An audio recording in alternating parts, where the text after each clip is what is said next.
Welcome back to the deep dive. Today, we are going to a place that, well, it shouldn't exist. If you look at it on a map, it's just a blank spot in the desert. Right. If you look at it from a satellite, it looks like this strange geometric blemish on the landscape, rows and rows of white shapes baking in the sun. But if you look at it through a spreadsheet, which is what we are going to do today, it's not a graveyard, it's a bank vault. That is a very dramatic way to open, but you know what? You aren't wrong. We were talking about the Boneyard. Specifically, we're talking about what the industry calls the value of death. I spent the weekend with this stack of reports you sent over financial statements from Thai Airways, market outlooks from Boeing, supply chain analyses from Demerco, and I have to admit, I went in thinking we'd be talking about nostalgia. Sure, I get that. You know, old 747s rusting away, the romance of the golden age of travel sort of fading into the sand. But that's not what this is at all, is it? Not even close. If you're looking for a romance, you go watch Casablanca. If you're looking for one of the most ruthless, high-velocity capital markets on the planet, you go to the Boneyard. Okay, so reframe this for me. We need to completely change how we see these aircraft. To you, to me, to the average person, a plane is a vehicle. It takes you on vacation. Right, to Hawaii. Exactly. To the people we are discussing today, the lessors, the asset managers, the hedge funds, that metal tube is a financial instrument. It is a bundle of capital that just happens to fly, and there comes a very specific calculated moment where that instrument is worth more dead than alive. The kill decision. That's the term that just jumped out at me from the industry reports. It sounds like something from a spy novel. Well, it is a business thriller, effectively. Our mission today is to investigate the financial and logistical dark side of air crash retirement. This isn't a history lesson. We're not going to talk about the Wright brothers. No, we're talking about things like harvesting, USM, residual value. And liquidity events. We're going to trace the money. We're going to follow it as it moves from a flying asset in the sky to a parted out carcass in the desert. And the numbers we're talking about are just, they're staggering. This isn't scraping a few dollars together from scrap metal. We are talking about a multi-trillion-dollar ecosystem that involves high finance, desert storage in places like Alice Springs, digital auctions, and a constant, frankly, terrifying battle against counterfeit parts. Exactly. And the context for all of this, the reason we are doing this deep dive right now, is that the aviation industry is currently in a state of crisis. It is. And this is not an exaggeration, cannibalizing itself to survive. Cannibalizing. That's a strong word. It's the technical term. It's what they call it. Yeah. When you take a part off a dead plane to keep a living one flying, it is literally cannibalization. And right now, without that process, a huge portion of the global fleet would be grounded. Okay, so let's unpack this. I want to start with that central tension you mentioned, the kill decision. Because to me, scrapping a plane that can still fly feels, on the surface, insane. These machines cost hundreds of millions of dollars. They are engineering marvels. They are. How do you justify turning a Boeing 777 into, I don't know, soda cans just because it's hit a certain age? You have to look at what I call the hangar ledger. That's the mental model you need. So imagine you're the CFO of a major airline. You have a 15-year-old aircraft in your fleet. It flies perfectly fine. But coming up on the schedule is a D-check. Okay, define that for us. What exactly is a D-check? A D-check is the heavy maintenance visit. It happens roughly every 6 to 10 years. And it is not just an oil change. I mean, they literally take the airplane apart. Take it apart how? They strip the interior, the seats, the galleys, the toilets, everything comes out. Yeah. They scrape the paint off the fuselage to X-ray the metal skin for microscopic cracks you can't see with the naked eye. It takes thousands upon thousands of man-hours. So the plane is out of commission for how long? It takes the plane out of service for 1 to 2 months, easily, and the bill. You are looking at anywhere from $3 to $6 million. And that's just for the inspection. It's for the checkup. That's not even for any repair. It's just to open the hood, essentially. Now, you add in the cost of any repairs they find, a bit of corrosion here, a crack bracket there, it adds up fast. So you're staring at, let's say, a $5 million bill just to keep this asset legal to fly. Okay. Now, you look at the other side of the ledger. What is the plane worth if I don't fix it? What if I just kill it right now? You mean what is it worth as scrap? No, not scrap. That's the key. Parts. Feedstock for the rest of the world's fleet. If the market value of the engines, the landing gear, and the avionics as loose parts is, let's say, $15 million. Okay. And the value of the plane as a single flying entity is only $18 million. Yeah. And you have that $5 million maintenance bill staring you in the face. You do the math. Right. So if you fly it, you spend $5 million to have an $18 million asset. Your net value is $13 million. Perfect. But if you kill it, you harvest $15 million in cash basically immediately with no outlay. Exactly. You're literally burning $2 million of value by keeping it in the air. That is the kill decision. It is a cold, hard calculation where the sum of the parts exceeds the value of the whole. And once that line is crossed, the aircraft is doomed.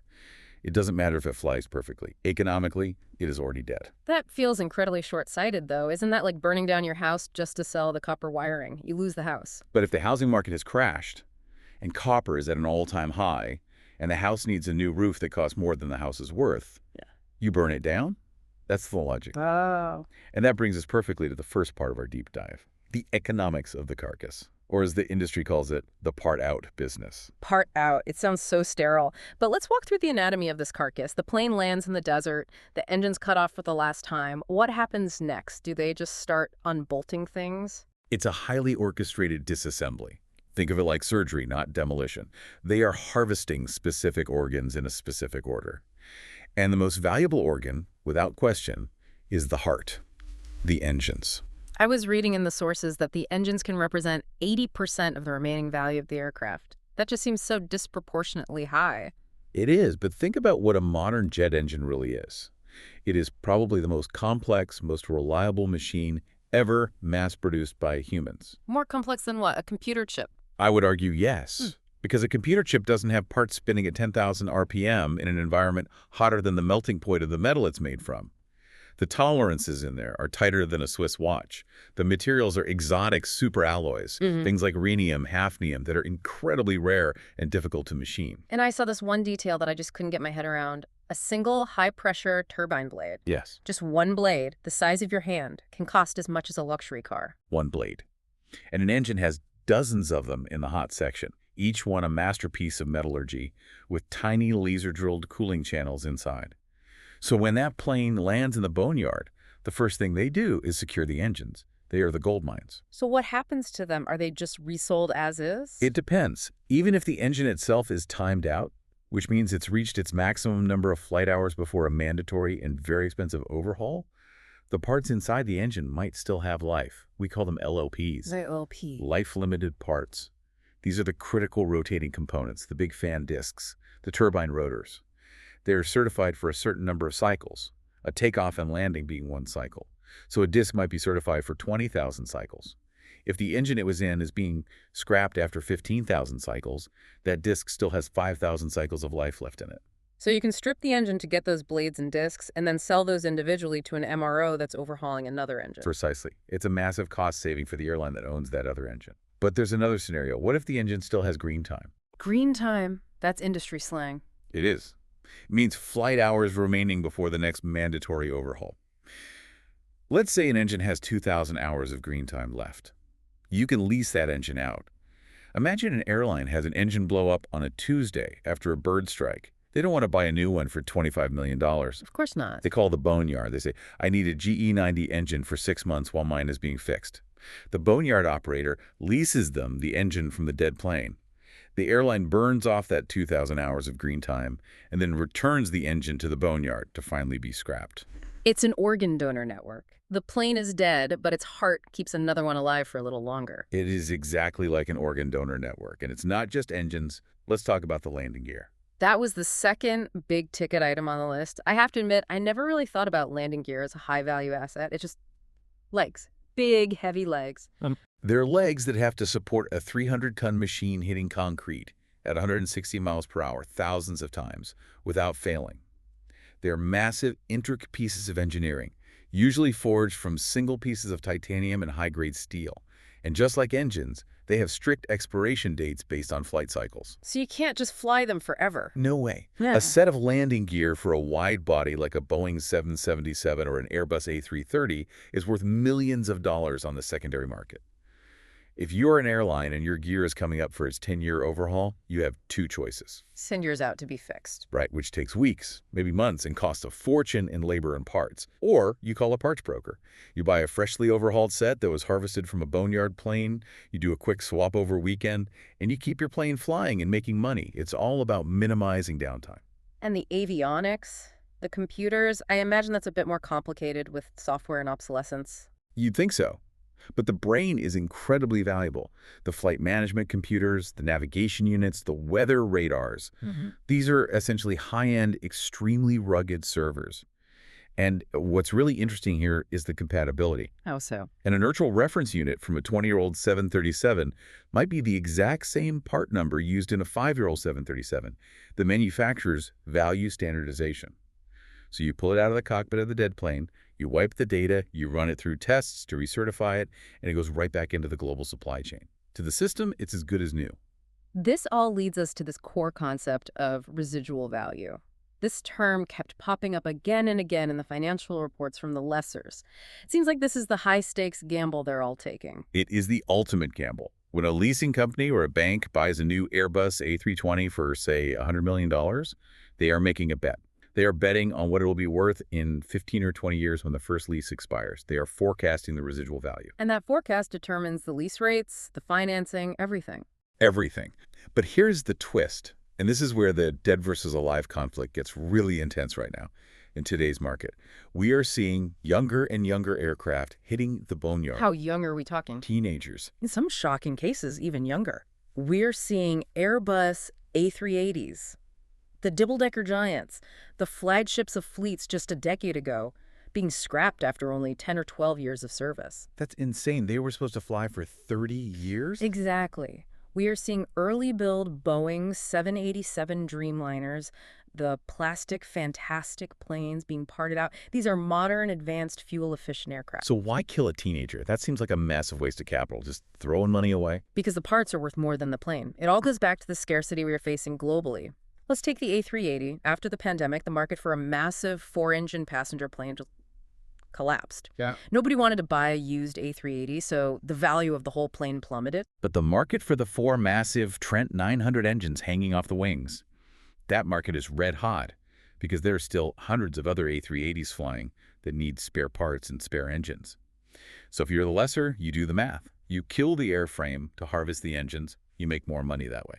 That is just ruthless. It really emphasizes that the plane is just a container for the parts. It's a shell. It's a shell. And this entire market for used parts is formerly known as the USM market. Used Serviceable Material. Right. Used means it's not new. Serviceable is the critical word. It means it works, and more importantly, it is certified by aviation authorities like the FAA or EASA to work. It comes with the paperwork. And why is USM so popular? I get that it's cheaper. That's obvious. And price is a huge factor, don't get me wrong. USM is typically 30 to 50% cheaper than buying a brand new part from the OEM, the original equipment manufacturer. If you can buy a fuel pump for $10,000 instead of $20,000, and it does the exact same job and is just as safe. You do it every time. Every time. Airlines operate on razor-thin margins. Yeah. That $10,000 saving goes straight to the bottom line. But right now, in the current market, price is actually secondary. What's primary then? Availability. Yeah. Immediate availability. We were in a situation, and we'll get into why later, where the factory lead time for some new parts is 6 months, 12 months. I've even heard of 18 months. 18 months for a part? Yes. So if your plane is on the ground today in Singapore, you cannot wait 18 months for a part from a factory in Ohio. You need that part tomorrow. The Boneyard has it. The factory doesn't. So a part in the desert is worth 2 in the factory. Exactly. And that leads us perfectly to the geography of retirement. Where are these strategic stockpiles actually located? The outline highlights Alice Springs in Australia, APA, Asia Pacific Aircraft Storage. I looked up photos of this place. It's strikingly beautiful in a desolate, kind of eerie way. Red dirt, impossibly blue sky, and just hundreds of these massive jets lined up in perfect rows. Quite a sight. But why there? Why fly a plane all the way to the middle of the Australian outback just to park it? It seems so remote. You're fighting chemistry. Specifically, you're fighting oxidation. Rust. Corrosion. Humidity is the absolute enemy of a parked aviation asset. Okay, that makes sense. If you park a plane in a humid environment like Singapore, Bangkok, or Tokyo, where the humidity is routinely 80–90%, the moisture in the air starts attacking the aluminum immediately. The complex electronics in the avionics bay start to degrade. And, this is kind of gross, but it's true, fungus starts to grow in the fuel tanks. Fungus? You mean like mushrooms? Kind of microbial growth, yeah. Hmm? They call it jet fuel fungus. It thrives in the little bits of water that condense in the tanks, and it turns the fuel into this disgusting sludge that clogs the engines and can literally eat through the tank liners. It's a complete nightmare to clean up. So you need a place with practically zero humidity, a desert. The driest place you can find. The Mojave Desert in California and Arizona are the famous ones, Victorville and Rana. But for the entire Asia-Pacific region, Alice Springs is the perfect solution. It's one of the driest places on Earth. It's vast, there's tons of space, and it's secure. It's the primary parking lot for the whole region. And according to the Demirco report in our stack, the Asia-Pacific region is the engine driving this entire story. It is. It absolutely is. Asia is home to the fastest-growing MRO hubs, maintenance, repair, and overhaul. Places like Singapore, Malaysia, and increasingly China. But there is a specific data point regarding China that just blows my mind every time I look at it. And that's the retirement age of their aircraft. Yes. The theoretical design lifespan of a modern commercial aircraft is about 25 to 30 years. You expect to get 3 decades of work out of it if you maintain it properly. But in China, the average retirement age is significantly lower. We are seeing entire fleets of planes being retired after just 20 years, sometimes even less. That seems incredibly wasteful. Why are they retiring them so early? What's the logic there? There are a few reasons. One is a kind of national pride or marketing. Chinese airlines compete very aggressively on having the youngest fleet. It's a selling point for passengers. Fly with us. Our planes are brand new. Okay, I can see that. Another is government policy. There are often strong incentives to buy new planes from Boeing and Airbus to help balance trade deals.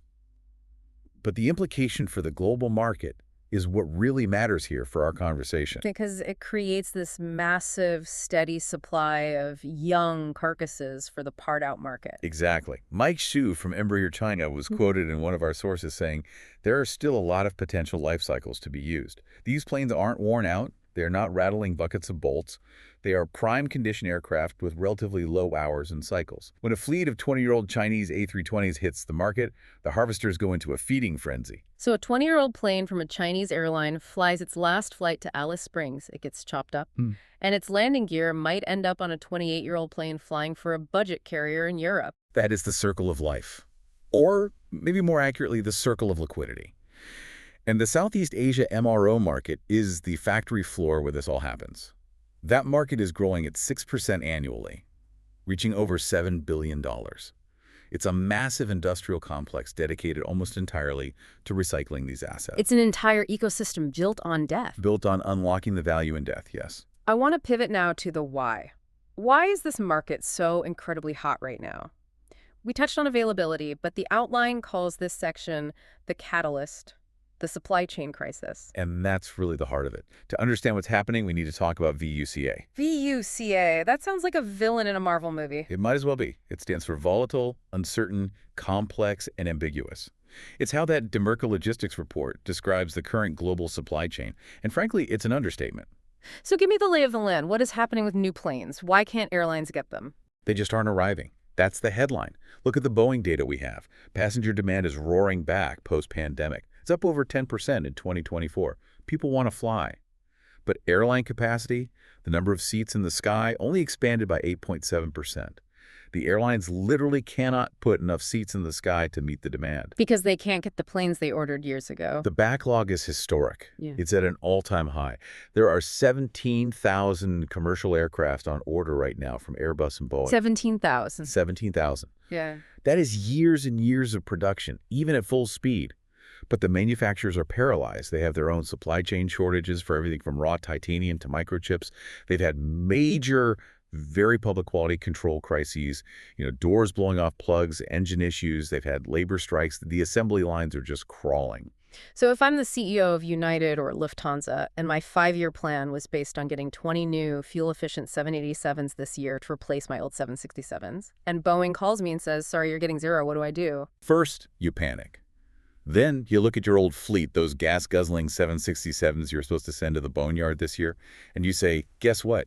You're not retiring. You're flying for another 5 years. You're forced to extend the life of the legacy aircraft. You have no choice. Yeah. But here's the catch. Those old planes, they break. They break more often than new planes. They require more maintenance, and they need more parts. But the OEMs, the manufacturers, they stopped making many of the parts for those old planes years ago because they pivoted their production lines to the new models. Oh, wow. So you have a surge in demand for old parts and at the same time, zero new supply of those old It parts. is the perfect storm. It's an absolute catastrophe for airline operations. The Aerospace Tech Review in our stack estimates these bottlenecks will cost airlines 11 billion US dollars in 2025 alone. $11 billion. 11 billion. That's pure waste. It's canceled flights, long delays, the cost of parking planes while they wait for a $50 bracket. It's an efficiency nightmare. So the cycle, just to be clear, is new planes aren't arriving. That means the old planes must keep flying longer. Correct. But the old planes need more parts to stay alive. The parts don't exist in the primary market, so the only solution is to harvest younger, retired planes to feed the old ones. That is the cycle of cannibalization in a nutshell. It is the only pressure release valve in the entire global aviation system right now. And it creates a terrifying high-pressure reality for the people running the maintenance departments. Talk to me about that, the AOG situation. I see that acronym everywhere. AOG stands for Aircraft on Ground. In this industry, that is the ultimate failure state. That is the red alert. If a plane is on the ground when it should be flying, it is burning cash at an astonishing rate.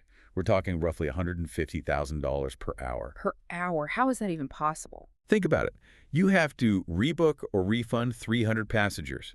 You have to pay for hotels and food vouchers. You have to pay the flight crew and the cabin crew who are now sitting in a hotel doing nothing. You miss your landing slot at your destination, which messes up that plane's next flight. You mess up all the connecting flights for all 300 of those passengers. It cascades through the whole system. It's a logistical bomb going off. It is. So put yourself in the shoes of a procurement manager at a major airline. It's 3:00 a.m. A mechanic calls you from the gate in London. A critical hydraulic valve has failed on your 777 that's supposed to fly to New York in 4 hours. You have 4 hours to fix it. And you call Boeing, and they say, we can get you a new one in 6 weeks. Exactly. At that moment, you don't care about the list price. You don't care if the part is used. You care about one thing and one thing only. Who has this part, and can they get it on a courier and get it to London Heathrow in the next 3 hours? You will pay any price, any shipping fee. That is why the Boneyard is so valuable. It is the emergency room pharmacy for the entire industry. But this can't just be guys wandering around a junkyard with a flashlight looking for a valve, right? This has to be more organized. Which brings us to section 4 of our outline, digitalizing the scrapyard. How do they actually find these needles in these massive haystacks? This is where the story shifts from a sort of Mad Max desert scenario to the Wolf of Wall Street. It is an incredibly sophisticated, high-speed digital market. We have a source here from de Havilland. Just for their family of aircraft, there are over 110,000 unique part numbers in the catalog. 110,000 unique parts. And you have to track every single one of them, not just the part, but each individual serialized component. You have to know where it is, what condition it's in, how much time or how many cycles it has left, and what it costs. This complexity has led to the Amazonification of the Boneyard. Platforms like ILS Smart have completely changed the game. I saw the stats for ILS Smart in the notes, and they're crazy. Over $7 billion in parts RFQ requests for, quote, value. 180,000 daily part searches. This isn't a niche market. It's a global digital exchange operating 24/7.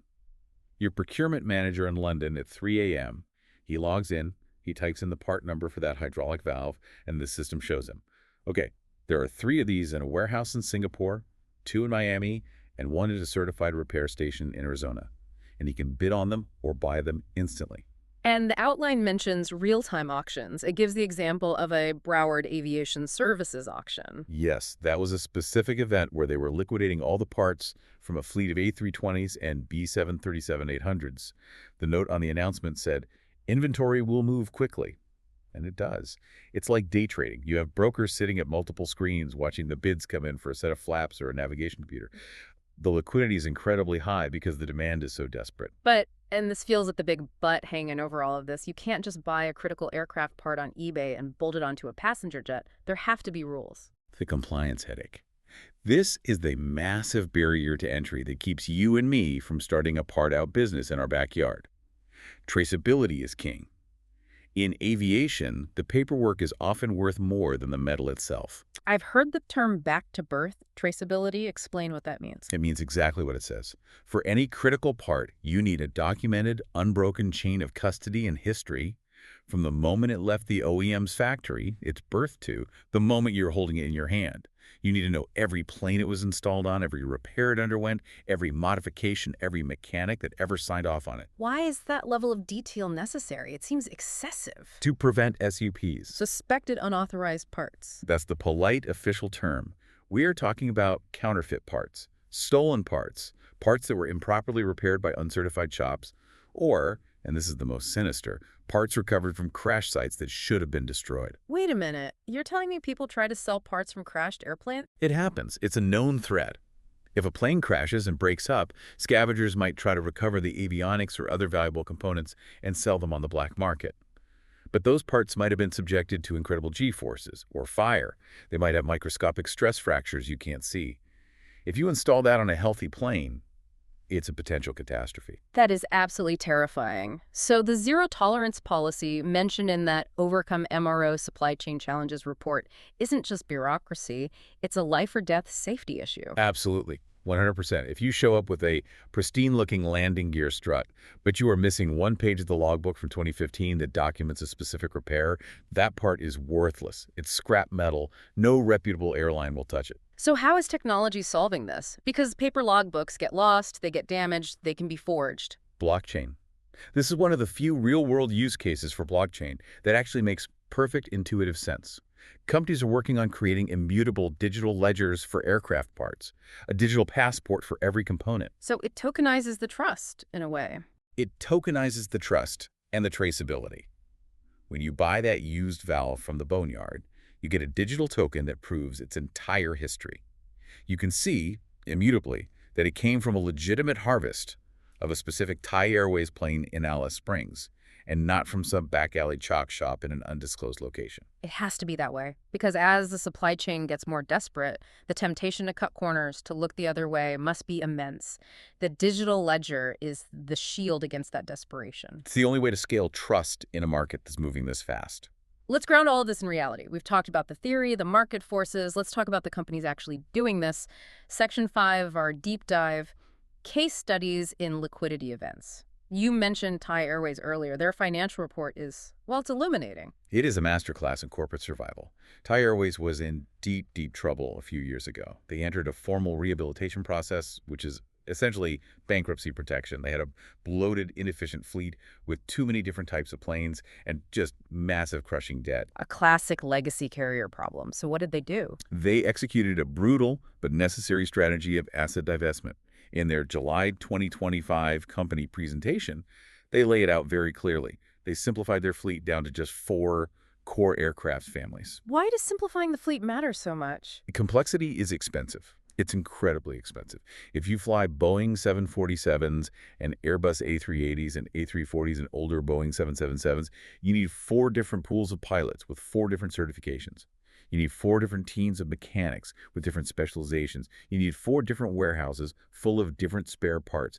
It's a logistical nightmare. Right. By killing the A380s and the 747s and the A340s, they streamline their entire operation overnight.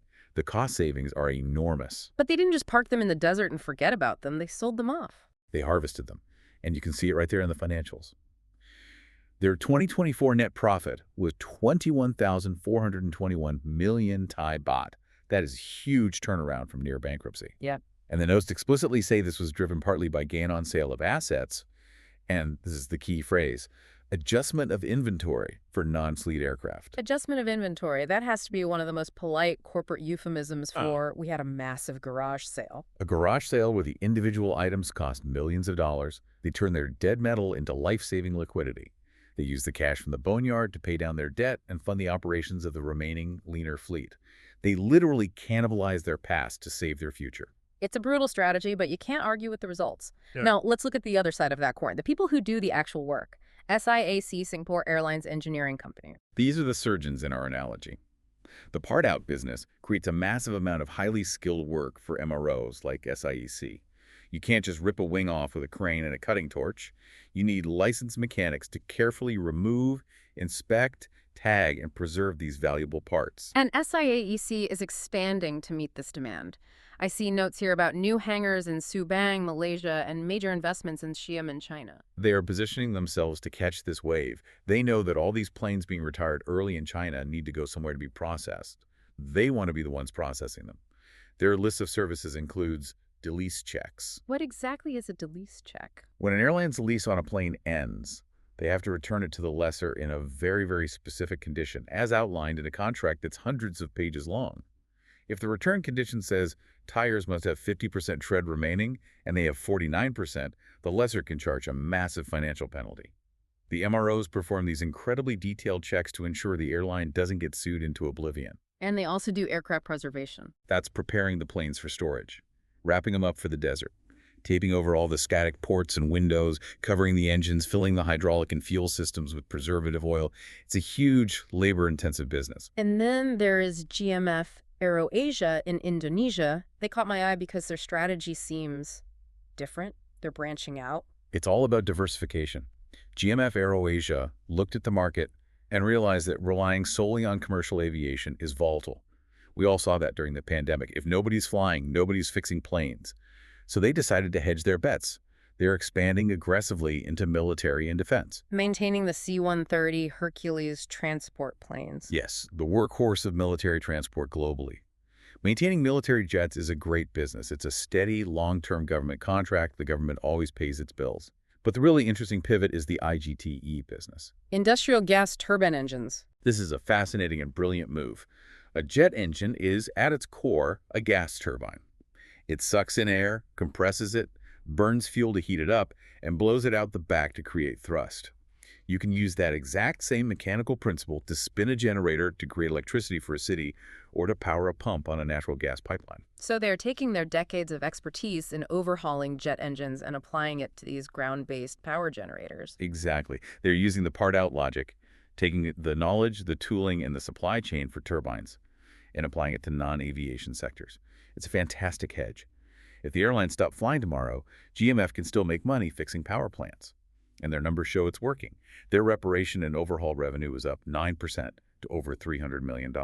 It just shows how adaptable this whole industry is. It's not just about flying passengers from A to B. It's about managing extremely high-tech, high-value machinery wherever it happens to sit. Correct. But looking forward, the Boneyard itself, this whole model we've been discussing, is facing a kind of existential crisis. Which brings us to our last section, the future of the Boneyard. Right. Because the planes themselves are changing. We aren't just scrapping simple aluminum tubes anymore. For the last 40 or 50 years, we've perfected the art of scrapping aluminum planes. It's a known quantity. You chop it up, you melt it down, you make beer cans or new window frames.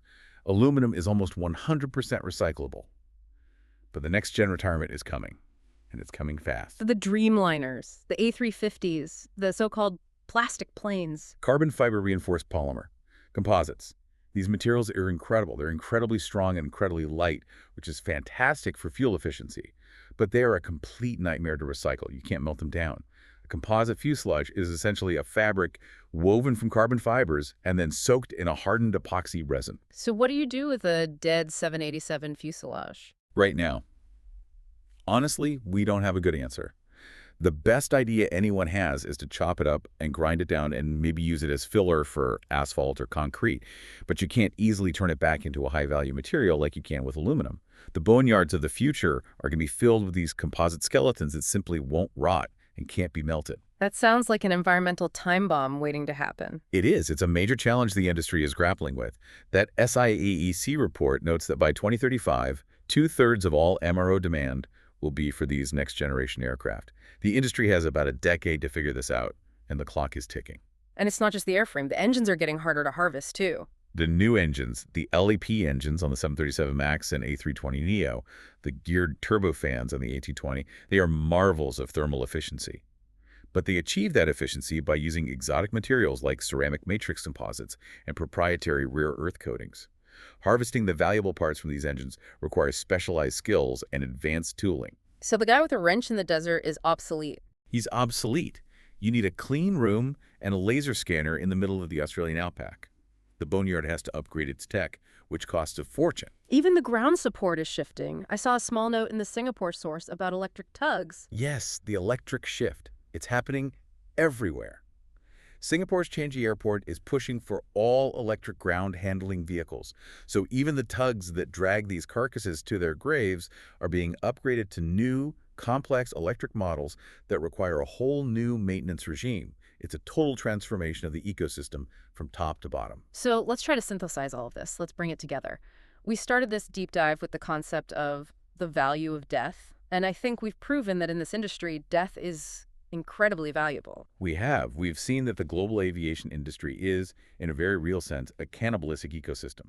It feeds on its own dead to survive. It's a high-stakes thriller involving high finance, remote desert storage, high-speed digital auctions, and a global supply chain that is stretched to the absolute breaking point. And the strange takeaway is that the efficiency of this Boneyard system, the ability to identify, harvest, certify, and ship a used part from Alice Springs to London in under 24 hours, is the only thing keeping the global fleet airborne right now. Without the Boneyard, the system collapses. It's Right. that simple. The backlog of new planes is too big. The supply chain for new parts is too broken. The graveyard has become the life support system for the living. That is a powerful image. The graveyard is the life support system. It's the cold, hard reality of the business in 2025. I want to leave our listener with a final provocative thought. We talked about this clear trend of scrapping younger and younger planes.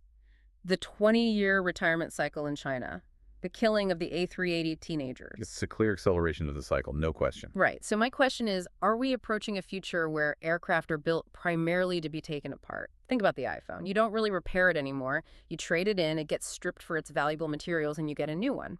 Is the disposable airplane the new reality? It's certainly a possible future.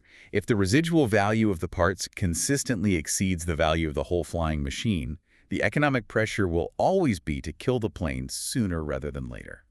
So instead of designing a plane to fly for 30 years, maybe the new business model is to build them to fly for 15, strip them for parts to build the next generation of aircraft, and just keep the capital moving faster and faster.